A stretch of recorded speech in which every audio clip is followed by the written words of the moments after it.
Hey guys, welcome back to Monday Matinee. I'm Steven, and today I'm talking about Weapons, the latest from Cregger, the writer-director of Barbarian. This 2025 American mystery horror boasts a stacked cast. Julia Garner, Josh Brolin, Alden Ehrenreich, Austin Abrams, Benedict Wong, and more. So the premise of this movie hooks you right away. At 2:17 in the morning, in the small town of Maybrook, 17 children from the same class leave their homes at the exact same moment and vanish. I want to know what happened in that classroom. Why just her classroom? Why only her? The investigation leads nowhere, but the movie doesn't just stick with the police and search parties. Instead, it fractures into multiple perspectives. A rattled teacher taking the brunt of the blame, a grieving father, a spiraling police officer, and others, each adding their own piece to the puzzle. Slowly, we're pulled towards local folklore, and by the finale, everything comes to a head in a way that's equal parts unnerving and chaotic. So one of the film's most interesting choices is its non-linear episodic structure. It's one of the main things I liked about this movie. Much like Barbarian, Cregger likes to play with the when and where we enter a story, but here he takes it much further. It's not just a sharp tonal pivot, it's an ongoing rotation of points of view.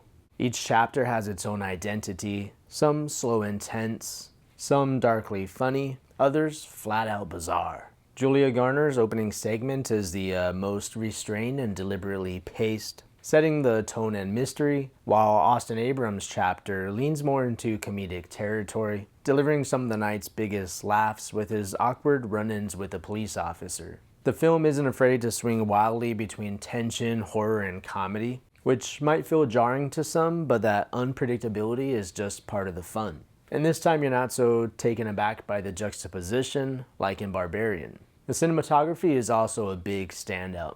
Cregger and cinematographer Larkin Sepul fill the film with inventive shots and clever camera movement, making the frame feel alive and unpredictable. At times, it reminded me of the stylized unease of Osgood Perkins' Longlegs, or the visual boldness of Smile 2 from Parker Finn. There's a kinetic quality to how sequences are staged, which made me think that Cregger, along with the aforementioned directors, could make a killer action movie if they wanted to.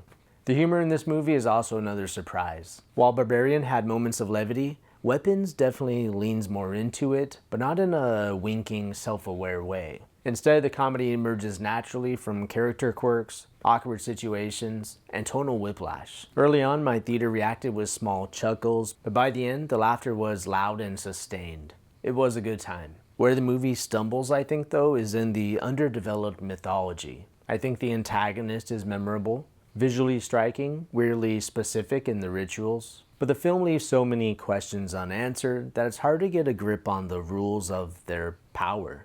And there are moments where the tone shifts so drastically around the antagonist that it's unclear whether we're supposed to be horrified, amused, or both. Some viewers might find that ambiguity intriguing, but others may wish for a little more connective tissue or explanation behind the events. It definitely has some holes to the story, but I think the mystery remains intriguing. So, that said, I think Weapons is Cregger's most confident work so far. It's unpredictable, original, and clearly the product of a filmmaker who enjoys toying with structure and audience expectations. Even if the story framework is a little thin, it's told with such style and energy that it's easy to forgive the gaps. So, for letter grade, Weapons earns a solid B. More ambitious and in many ways more fun than Barbarian, even if its lore leaves you wanting more. So, for further viewing, if you like this, try The Bay from 2012. It's a found footage and eco-horror film that also uses fractured narrative and multiple perspectives to build tension towards a community-wide catastrophe. And then for something a lot lighter, how about The World's End? This has a nice blend of small-town mystery, horror elements, and comedy that escalates into full-blown chaos. Alright guys, as always, quick review. Thanks for watching. Subscribe for more content, and we'll see you on the next one.